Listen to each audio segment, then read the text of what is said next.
विद्यार्थियों, मैं doctor Sangeeta Nagarwal, government college Bandikui से। पिछले वीडियो में हमने अशोक की धम्म विजय की चर्चा की थी और आज हम चर्चा करेंगे अशोक के अभिलेख, जिससे अशोक के संपूर्ण इतिहास की जानकारी मिलती है। तो अशोक के अभिलेख भारतीय इतिहास और पुरातत्व के अत्यंत महत्वपूर्ण उपादान हैं। इनमें स्वयं अशोक के शब्दों में उसकी जीवनी, उसके व्यक्तित्व, शासन प्रबंध तथा तत्कालीन सामाजिक एवं धार्मिक अवस्था पर प्रकाश पड़ता है। यदि ये अभिलेख उपलब्ध न हो पाते तो बौद्ध गाथाओं से प्राप्त वृत्तांत आज कोरी कल्पना ही समझी जाती, क्योंकि जहाँ ये अभिलेख अशोक को बौद्ध प्रचारक के रूप में प्रदर्शित करते हैं, वहीं ये अभिलेख उसे राजा के रूप में भी चित्रित करते हैं। इस पर भी हमें सावधानी के साथ इन अभिलेखों का अध्ययन करना चाहिए, क्योंकि पहला तो ये नितांत व्यक्तिगत हैं। इनमें अशोक के अलावा अन्य किसी राजा का विस्तृत वर्णन नहीं है। दूसरा, ये राजकीय कृतियाँ हैं, अतः इनके निष्पक्षता और वास्तविकता में हमेशा संदेह बना रह सकता है। और तीसरा, अभिलेखों की शब्दावली इतनी दुर्बोध हो गई कि उसके अर्थ पर विद्वानों में बड़ा भारी मतभेद है। इन त्रुटियों और सीमाओं के उपरांत भी अशोक के अभिलेखों का भारी महत्व है। अशोक के लेख शिलाओं, स्तंभों और गुफाओं में उत्कीर्ण हैं। उनका वर्गीकरण हम कई प्रकार से कर सकते हैं। मौर्य राजवंश के सम्राट अशोक द्वारा परिवर्तित कुल 33 अभिलेख प्राप्त हुए हैं, जिन्हें अशोक ने स्तंभों, शिलाओं यानी चट्टानों और गुफाओं की दीवारों में अपने शासनकाल में खुदवाया। ये आधुनिक बांग्लादेश, भारत, अफगानिस्तान, पाकिस्तान, नेपाल में जगह जगह पर मिलते हैं और बौद्ध धर्म के अस्तित्व के संबंध में प्राचीन प्रमाण देते हैं। तो स्लाइड में हमने भारत के नक्शे में दिखाया है कि उसके जो ये अभिलेख हैं किन किन जगहों पर उपलब्ध हैं भारत और भारत के आसपास के एरियाज़ में। तो आगे देखिए,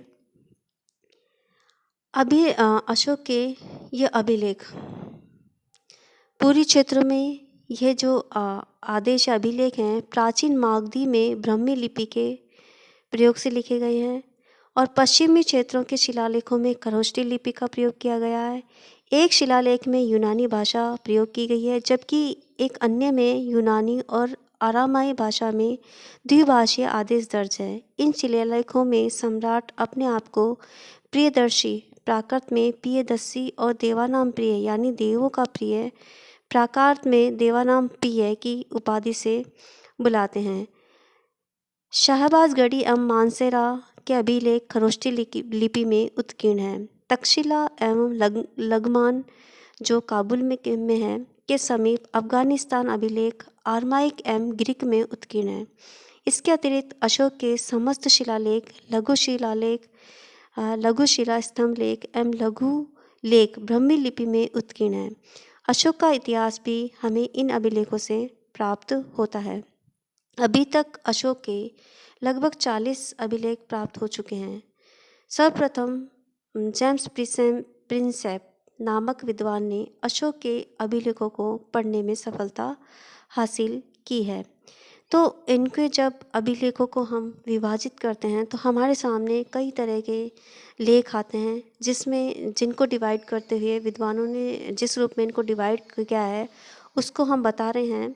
तो सबसे पहले इसमें आते हैं चतुर्दश शिलालेख, दूसरे आते हैं लघु शिलालेख, फिर स्तंभ लेख, फिर लघु स्तंभ लेख और उसके बाद स्मारक लेख और गुफा लेख। तो हम 1 बाय 1 इनकी चर्चा करेंगे। तो देखिए, सबसे पहले हम लेंगे इनके चतुर्दश शिलालेख लेंगे।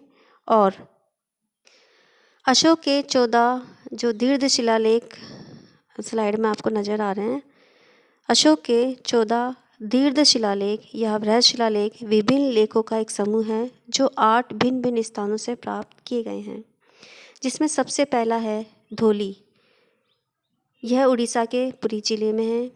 और शाहबाजगढ़ी जो पाकिस्तान के पेशावर में है। मानसहरा यह पाकिस्तान के हजारा जिले में स्थित है। कालसी यह वर्तमान उत्तराखंड देहरादून में है। जोगढ़ यह उड़ीसा के जोगढ़ में स्थित है। सोपारा यह महाराष्ट्र के पालघर जिले में है। एरागुड़ी यह आंध्र प्रदेश के कुर्नूल जिले में स्थित है, और गिरनार ये काठियावाड़ में जूनागढ़ के पास है।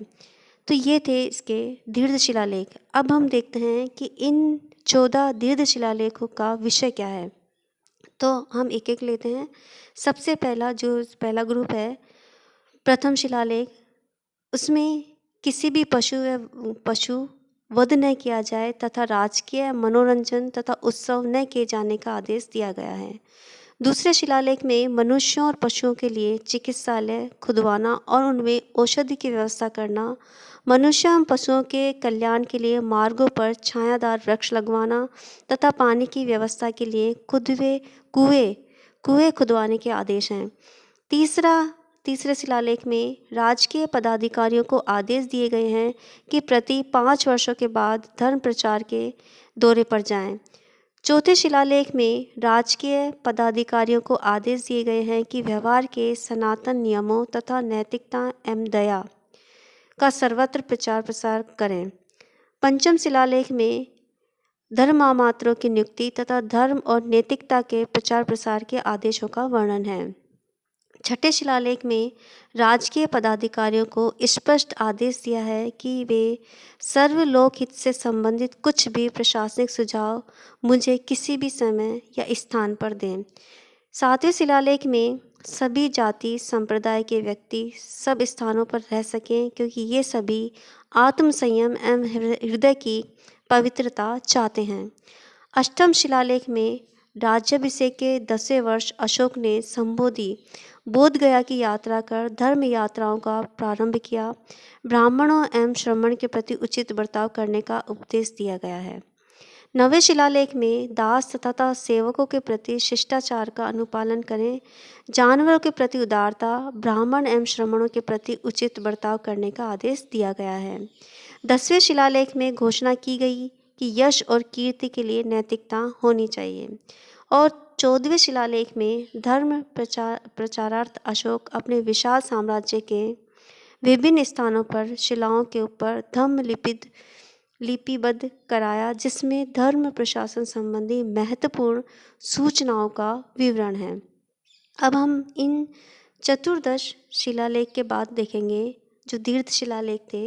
इनके बाद हम लघु शिलालेखों की बात करेंगे, जो आपको स्लाइड में दिखाई दे रहे हैं। ये लघु शिलालेख अशोक के लघु शिलालेख 14 दीर्घ शिलालेखों के मुख्य वर्ग में सम्मिलित नहीं हैं, जिसे लघु शिलालेख कहा जाता है। ये निम्नलिखित स्थानों से प्राप्त हुए हैं। रूपनाथ से ईसा पूर्व 232 का यह प्रथम यह है, मध्य प्रदेश के कटनी जिले में है। दूसरा गुजरी, यह मध्य प्रदेश के दतिया जिले में है। इसमें अशोक का नाम अशोक लिखा गया है। तीसरा भाबरू, यह राजस्थान के जयपुर जिले के विराट नगर में है। जिसमें अशोक ने बौद्ध धर्म का वर्णन किया है। चौथा है मास्की, यह रायचूर जिले में स्थित है। इसमें भी अशोक ने अपना नाम अशोक लिखा है। और नेक्स्ट है सहसराम, यह बिहार के शाहबाद जिले में है। तो देखिए, धम्म को लोकप्रिय बनाने के लिए अशोक ने मानव व पशु जाति के कल्याण हेतु पशु पक्षियों की हत्या पर प्रतिबंध लगा दिया था। राज्य तथा विदेशी राज्य में भी मानव तथा पशु के लिए अलग चिकित्सा की व्यवस्था की। अशोक के महान पुण्य का कार्य एवं स्वर्ग प्राप्ति का उपदेश बौद्ध ग्रंथ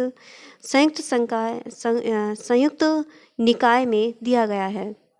अशोक ने दूर दूर तक बौद्ध धर्म के प्रचार हेतु दूतों प्रचारकों को विदेशों में भेजा। अपने दूसरे तथा 13वें शिलालेख में उसने उन देशों का नाम लिखाया जहां दूत भेजे गए थे। दक्षिणी सीमा पर स्थित राज्य चोल, पांड्य, सिद्धियुक्त, केरल पुत्र एवं ताम्रपाणी बताए गए हैं। तो ये थे अशोक के दीर्घ शिलालेख और लघु शिलालेख। अगले वीडियो में हम चर्चा करेंगे अशोक के स्तंभ लेख, अशोक के लघु स्तंभ लेख, स्मारक अभिलेख और गुफा लेखों की। तब तक के लिए नमस्कार, धन्यवाद।